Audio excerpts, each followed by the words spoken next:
সফলতার খুশি তো সবাই উপভোগ করে, কিন্তু জীবনে অসফলতার সামনা করা তার থেকে অনেক বেশি গুরুত্বপূর্ণ। এই দুনিয়াতে অনেকেই যোগ্যতার ভান্ডার নিয়ে ঘুরে বেড়াচ্ছে, কিন্তু তারা তাদের ভাগ্যকে ছুঁতে পারে না।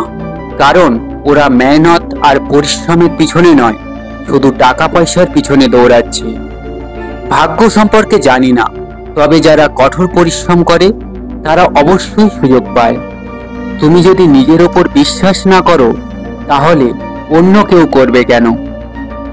গাছ কখনো এটা ভেবে দুঃখ পায় না যে সে কতটা ফুল হারিয়ে ফেলেছে, বরং সে তার নতুন ফুল তৈরি হওয়ার পিছনে ব্যস্ত থাকে। তুমিও ওই গাছের থেকে অনেক বড় কিছু শিখতে পারো। তুমি জীবনে কি হারিয়ে ফেলেছো সেটা ভেবে দুঃখ না পেয়ে তুমি জীবনে নতুন কি করতে পারবে সেটা নিয়ে ভাবো। তুমিই পারো, এই বিশ্বাস তোমার হৃদয়ে বাঁচিয়ে রাখো। শুধু তুমিই পারবে। এই অহংকার কখনো তোমার হৃদয়ে আনবে না। কখনো নিজেকে কারোর থেকে ছোট মনে করো না, কারণ সবার নিজের আলাদা আলাদা অস্তিত্ব আছে।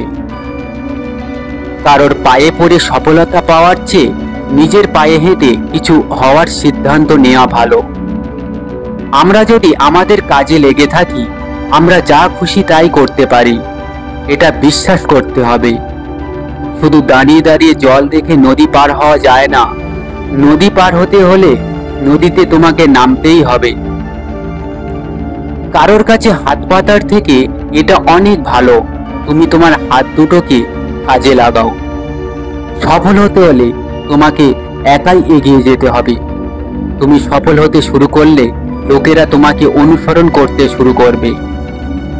জীবনে যদি কখনো হার মেনে নেওয়ার সিদ্ধান্ত নাও, তাহলে একটা কথা সব সময় মনে রেখো, বয়স কখনো ক্লান্তি দিতে পারে না, হোঁচট কখনো তোমাকে ফেলে দিতে পারে না। যদি জেদ থাকে জেতার, তাহলে কোনো হারই তোমাকে হারাতে পারবে না।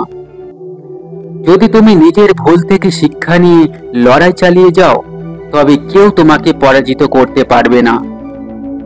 কঠোর পরিশ্রম কখনো ব্যর্থ হয় না। যদি কখনো খারাপ সময় আসে, তাহলে একটা কথা মনে রেখো, ভগবান ওদের সঙ্গে খেলে যারা এই জীবনের খেলায় অনেক ভালো খিলাড়ি। ওপরে উঠতে হলে পড়ে যাওয়ার ভয় দূর করতে হবে। জীবনে পড়ে যাওয়াটা খুব দরকার, কারণ পড়ে গেলে উপরে ওঠা ছাড়া আর দ্বিতীয় কোনো অপশন থাকে না। তুমি একবার নিচে পড়ে গিয়ে দেখো, কেউ আসবে না তোমাকে উঠাতে, কিন্তু তুমি একবার উপরে উঠে দেখো, সবাই আসবে তোমাকে নিচে নামাতে। এই জন্য লোকে কি বলবে সেটা চিন্তা করা ছেড়ে দাও। তুমি শুধু তোমার লক্ষ্যের দিকে মনোযোগ দাও।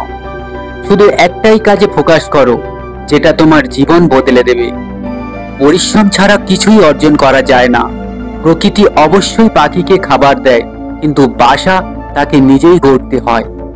তাই তোমার জীবনের বাসা তোমাকেই গড়তে হবে বন্ধু, অন্য কেউ গড়ে দেবে না।